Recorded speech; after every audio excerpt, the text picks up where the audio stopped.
Your Empire with SophieZo. I am happy to be here with y'all today, as always, and I'm excited about today's topic. Today, we're talking about go your own way.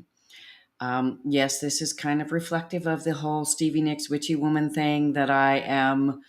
That is me, and Fleetwood Mac, and all of those things. I am from that era, and that song, "You Can Go Your Own Way," really speaks to me these days because I have been through the ups and downs of business year after year, and I have been through many coaches, mentors, strategists, networking, mastermind groups, all of it. And I have gotten good things out of all of those situations from all of those people. But I can also tell you that it's not cookie cutter, and it's not about doing what they did exactly and precisely. So today we're talking about going your own way. Now, don't get me wrong. We do need our coaches, our advisors, our strategists, our mentors, all of those things. And we need to listen to them. But we also need to process it and then tune into ourselves, into the higher power, whatever that is, universe, God, spirit, or just whatever you think is your gut, your intuition, whatever that means to you. Because many times you're going to get conflicting advice from the coaches, mentors, advisors, even the mastermind groups you belong to.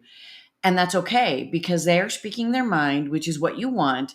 And they're giving you the advice of what they know to work, or at least hopefully they know it works.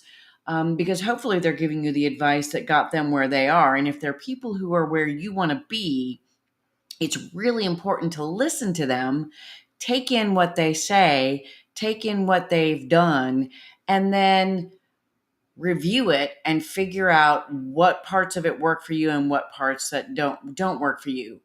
It can be tough to go, oh my gosh, this person over here has the success I have, they're making the money I have, and they even might even be in your industry.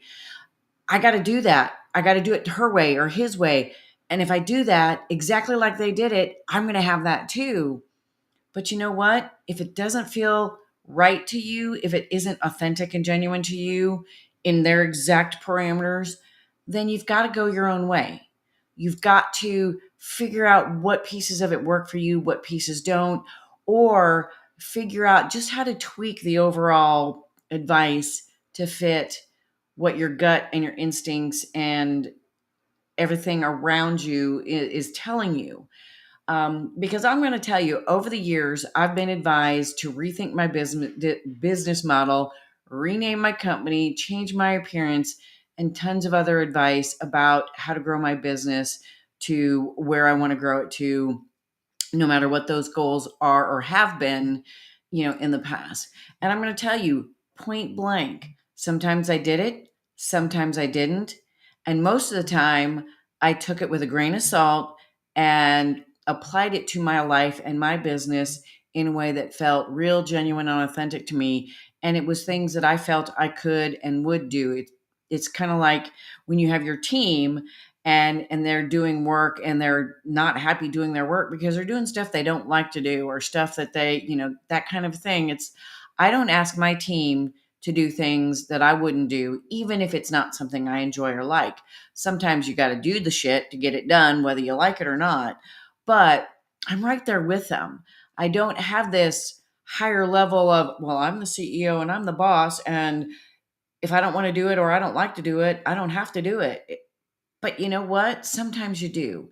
And sometimes the advice you get from the people you lean on for your business advice, strategy, etc., can give you bad advice. They can give you advice that doesn't feel good to you.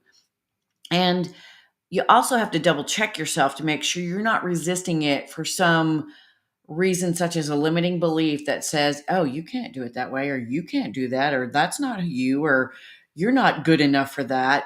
Make sure it's not, you resisting for reasons that are, quite frankly, bullshit. Make sure it really is something that you just don't resonate with, that you just don't want to do because you don't think it fits who you are and how you want to live your life and do your business. So I can tell you, I've gone through both periods where I've resisted for what I would call the wrong reasons, but I've also turned down advice and been, and for the right reasons and been good with it. And I've also either turned down advice or said, no, I don't want to do that. And then the universe steps in and presents me with an opportunity that is exactly that and is showing me that, okay, it's time to take a look at that again because this opportunity is a good opportunity. It will expand your business, your life, whatever, and, look at it again. Now, I've also taken advice, done what they've said, and gotten lost in something that truly wasn't me. It felt good in the moment. It felt exciting. It felt new. It felt wow. It's like, oh, yeah, this is a great change. I like it. And then after parting ways with that mentor or coach, or just after stepping away from that and looking at, because you always got to review what you're doing, I look back and I'm like, you know what? That's not me. I started to turn into something or change into something or someone that was not me, that was not conducive to my business growth, to my true philosophy. And part of it is in that process of taking those steps and that advice and acting on it was the path I needed to be on to learn that, oh, you know what? That isn't for me.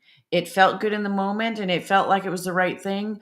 But when I really get down to the brass tacks of who I am, what I want and desire, what my goals are, and how I want to get there, not from the tactics, but from the overall feeling, the ease and grace, time and space that I talk about, and the anti hustle grind that I don't want to do, I realize that some of it is pure bullshit or it's just not for me. It may not be bullshit, but it's also just not for me. So, you know what works for you, and it's okay to trust yourself in those instincts. It's okay to think it through, to process it, and make sure that if you're going to act on it and you're going to do those things and take that advice, that it truly feels good to you. And even when it does feel good to you in the moment and you take that action and advice and you work on with it, constantly check in and make sure it still feels good because let me tell you, when you don't listen to your intuition, when you don't listen to the universe or the messages that come from outside of you but not from people, you can get hit upside the head with a baseball bat, as I like to call it, and it will knock you on your ass and it will put you into a setback of any kind, whether it's personal, business, or otherwise.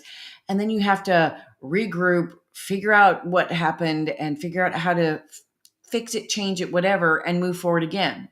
You're going to make mistakes. We all make mistakes. Not a big deal. Just make sure you don't wallow in the mistake, wallow in the failure, and look at it for the solution to look for the cause and then how you can change it to change that into a positive thing, or if it's something you need to scrap altogether. And lastly, at least for me and my clients and the people I hang out with, the mentors, advisors, et cetera, that I hang out with, we're building our businesses to suit our life, not the other way around. So you do have to choose the business structure, the methods, the timelines, the deadlines, the things you want to offer, how you want to show up in the world, in your business, in your life, on social media, on your website, all those things. You get to choose that. And right or wrong, you make that choice and then you go with it and you monitor it and track it and make sure it's working. If it's not working, revisit it, look at it again, because you want the methods, strategy, etc., that support your vision for your life. Because if you're following that vision, the business vision falls right into place and comes with it. So don't be afraid to go your own way. And I'm not saying, you know, everybody is full of it and you need to just wing it, because that's not a good strategy either. But you do need to surround yourself with those people who have been where you're at, are where you want to go, and even beyond that. And you need to take it all in And you need to pick and choose what feels right to you, what you think will work for you, and then map out your plan to implement it and see how it goes. Because no matter what you do with your strategy, your methods, your offerings, you've got to track it and see if it's working. You can't just throw spaghetti against the wall and hope it works. You can't just throw an offer out there and go, okay, that didn't work. Nobody bought it. You have to analyze it and look at it and see why. And that comes from data and advice and, outside sources looking at it with you, but it also comes from inside and listening to yourself, your gut, your intuition, and to, the opportunities. And believe me, opportunities come in all forms. Whether it's, they say opportunity usually shows up in work clothes and that kind of a thing, or opportunity shows up as, a baseball bat to the head, because it comes in all forms. And you've got to look at the opportunities and evaluate them both on a analytical, mundane thought, data way, and also with your gut, with the instincts that are driving you as well. So that's what I have for you today. Go your own way if that's what feels right.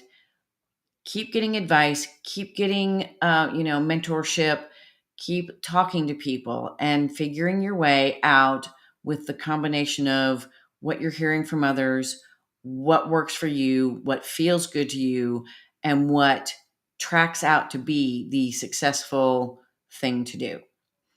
Thanks for stopping by today, and I'll see you again next week.